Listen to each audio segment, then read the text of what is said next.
Dawn کے front page پہ ایک اسٹوری ہے کہ پاور کوریڈورز جو ہیں وہ ایڈمنسٹریٹو یونٹس بنانے میں سنجیدہ ہیں. ساتھ میں کل رانا ثناء اللہ کہتے ہیں کہ کیبنٹ میں، کیونکہ آپ دونوں کیبنٹ کا حصہ ہیں، کیبنٹ میں اس حوالے سے کوئی بات نہیں ہوئی. ہم تو عوام کو یقین دلانے کے لیے آج آپ کے پاس آئے ہیں.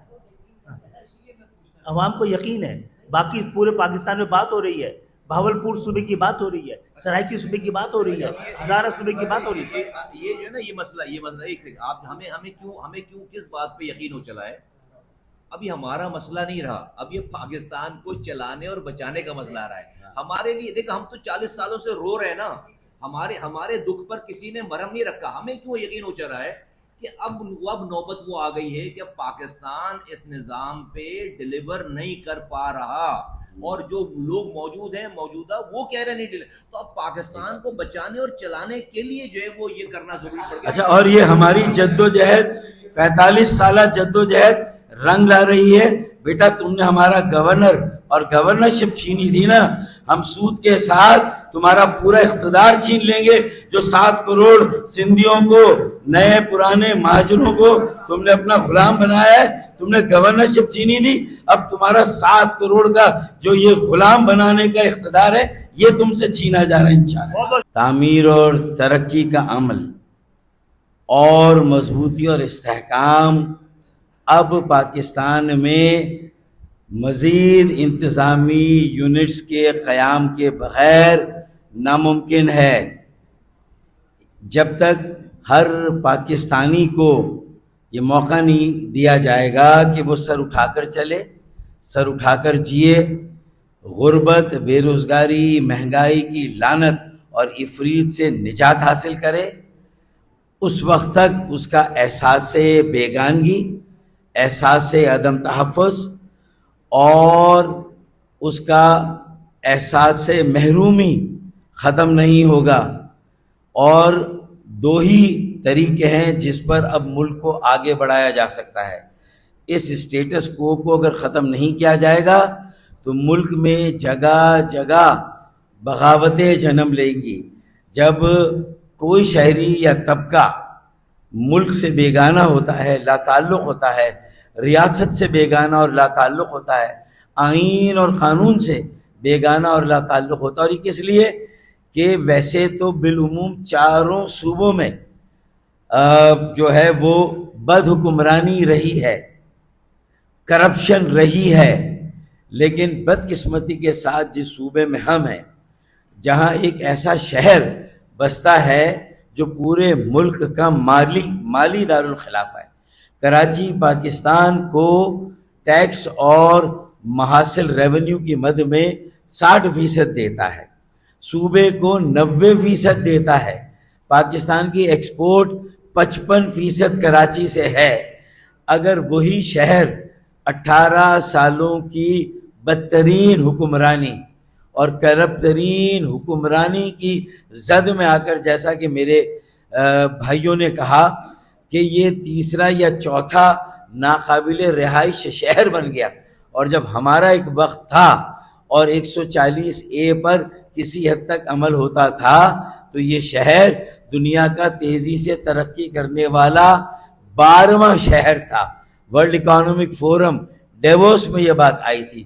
تو میرے خیال میں جو ہمارے قوم پرست جن کی بات آپ کر رہے ہیں، جو سوال پوچھا میرے ساتھی نے، میرے سندھی بھائیوں، بزرگوں، بہنوں، بھائیوں اور بیٹیوں کے لیے میرا صرف یہ کہنا ہے، ان کا اصل دشمن سندھ کا وڈیرا اور جاگیردار ہے. وہ خاندان ہے جو موروثی سیاست کر رہے ہیں، جنہوں نے ان سے جینے کا حق چھینا ہوا ہے، بنیادی سہولتیں دینے سے مسلسل انکار کیا ہوا ہے، انہیں آگے بڑھنے کا کوئی موقع نہیں دیا جا رہا. یہ ان کے دشمن، اور انہوں نے ہی آج اگر یہ تاثر خدا نہ خواستہ کہ یہ سندھ کی تقسیم ہو رہی ہے، یہ جغرافی کی تقسیم ہو رہی ہے، ہرگز نہیں. یہ انتظامی تقسیم ہے، یہ وسائل کی منصفانہ تقسیم ہے، یہ اختیارات کی تقسیم ہے. سندھ کے مختلف ڈویژن میں اگر وہاں پر ہر ڈویژن کا ایک چیف ایگزیکٹو آتا ہے، اسے وزیر اعلیٰ کہیں، چیف ایگزیکٹو کہیں وہ انتظامی یونٹ بنتے ہیں، تو یہ زیادہ کم آبادی والے یہ جو انتظامی یونٹس ہوں گے، اگر ایک لاڑکانہ کا انتظامی یونٹ ہے، اگر ایک سکھر کا انتظامی یونٹ ہے، اگر ایک میرپور خاص کا انتظامی یونٹ ہے، ایک کراچی کا انتظامی یونٹ ہے، تو مجھے بتائیے ان انتظامی یونٹ کو جو ان کے چیف ایگزیکٹو ہوں گے، جو انہی علاقوں سے ہوں گے، وہ بہتر طور پر چلائیں گے یا 7-8 کروڑ کے صوبے کا ایک وزیر اعلیٰ جو 18 سالوں میں نہ دہی سندھ میں بنیادی سہولتیں دے سکا ہے، نہ اس نے شہری سندھ میں بنیادی سہولتیں دی ہیں؟ تو مجھے بتائیں کہ پھر اس کے بعد دہی سندھ انشاءاللہ یہ جو تحریک اب چلے گی، اس میں میرے دہی سندھ کی میری بہنیں، میری بیٹیاں، میرے بھائی، میرے بیٹے انشاءاللہ ہمارے ساتھ ہوں گے۔ یہ ان کے حقوق کی بازیابی کی تحریک ہے، یہ انہیں بھی وڈیروں جاگیرداروں کے تسلط اور قبضے سے نجات دلانی ہے، یہ موروثی سیاست کے خاتمے کی بات ہے، یہ اجارہ داری کے خاتمے اور شراکت داری کے آغاز کی بات ہے۔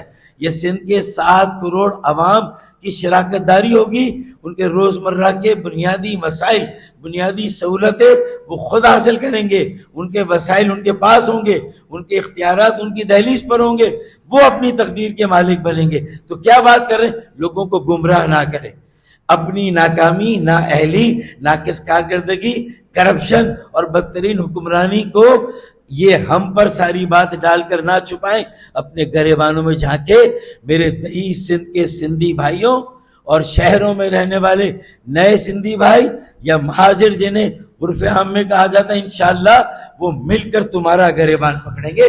تم نے یہاں پر یہ نوبت پہنچائی ہے، اس نہج کو سندھ پہنچا اور پاکستان پہنچا تو تمہاری وجہ سے پہنچا ہے۔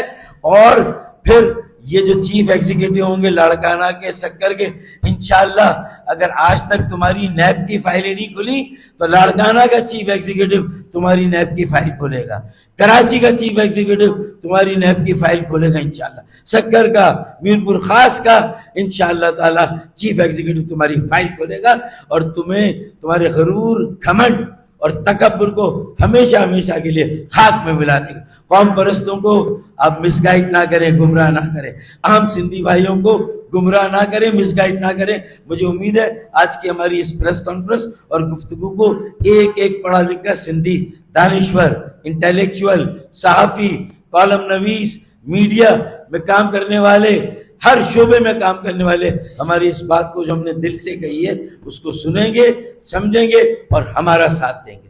بہت بہت شکریہ۔ مولوی صاحب پھر حضرات آپ کے ذریعے ایک سوال پاکستان پیپلز پارٹی کو بھی لے کے جائیے، پوچھیے کہ وہ سوال یہ ہے کہ پیپلز پارٹی نے پنجاب میں سرائکی صوبے کا تو مطالبہ اور وہ ڈالا ہوا ہے بل، پاکستان پیپلز پارٹی نے تو پنجاب کے اندر 18ویں ترمیم پہ مکمل 140A کے امپلیمنٹ کے لیے قرارداد پیش کی اور اس کو بل، تو جناب سندھ اور پنجاب کو بتائیں اگر سندھ مقدس ہے تو پنجاب مقدس نہیں ہے، ناپاک ہے؟ تقسیم کو اگر ظلم ہے، جبر ہے، تو آپ پنجاب پہ آپ سمجھتے کہ ہونی چاہیے، سندھ کے ساتھ نہیں ہونی چاہیے؟ کوئی جواب تو دیجیے آپ اس پہ، یہ یک طرفہ بات تو نہیں سنی جائے گی، آپ کے رحم و کرم پہ تو نہیں ہے، نہ آپ ہمیں پال رہے ہیں، نہ آپ ہمیں ڈکٹیٹ کر سکتے ہیں۔ ہم جواز پوچھ رہے ہیں آپ سے کہ یہ منافقت نہیں کہلائے گی کہ آپ پنجاب میں جو مطالبہ کر رہے ہیں سندھ پہ پابندی لگا رہے ہیں اس مطالبے پہ؟ آپ سندھ کے عوام کو آپ نہیں چاہتے کہ سندھ کے عوام جاگے، آپ سمجھتے ہیں کہ اس حالت میں رکھیں گے تو ہمارے غلام رہیں گے، آپ ان کی غلامی کو ختم کرنے کا کوئی راستہ نکالا جا رہا ہے تو آپ چیخ رہے ہیں، اس کو قوم پرستوں کا نعرہ سمجھ رہے ہیں۔ ان کی حکومت تو نہیں ہے، ان کے پاس تو مینڈیٹ نہیں تھا، عیاشی آپ نے کی ہے، مزے آپ نے کیے ہیں، آپ کا پورا خاندان ایوانوں میں بیٹھا ہے، ایم کیو ایم کا تو نہیں بیٹھا، ایم کیو ایم تو اس موروثی سیاست کا حصہ اس گناہ میں کبھی شامل نہیں ہوئی ہے۔ ہم بھی کئی سال سے الیکشن لڑ رہے ہیں، عام لوگوں کا ایوانوں تک پہنچایا ہے، عام غریب مڈل کلاس کے لوگوں کو نظامت دی گئی ہے، عام لوگوں کو وزارت دی گئی ہے، کسی خاندان کو نہیں دی گئی۔ ہم لوگ نہ جاگیرداروں کی اولادیں ہیں، نہ سیاسی خانوادوں کی اولادیں ہیں، نہ کہیں کے سجادہ نشین ہیں، عام پاکستانی ہیں۔ اس لیے عام پاکستان ایک سندھی، عام سندھی کا بھی دکھ سمجھتے ہیں، درد سمجھتے ہیں، اس کے مسائل کو سمجھتے ہیں، اس کے حل کے لیے آج آپ کے پاس آئے ہیں اور یہ بل پیش کر رہے ہیں۔ ایک منٹ، آرٹیکل 48 آرٹیکل 48 کلاس 39 میں رکاوٹ ہے، اس کا بائی پاس ہے.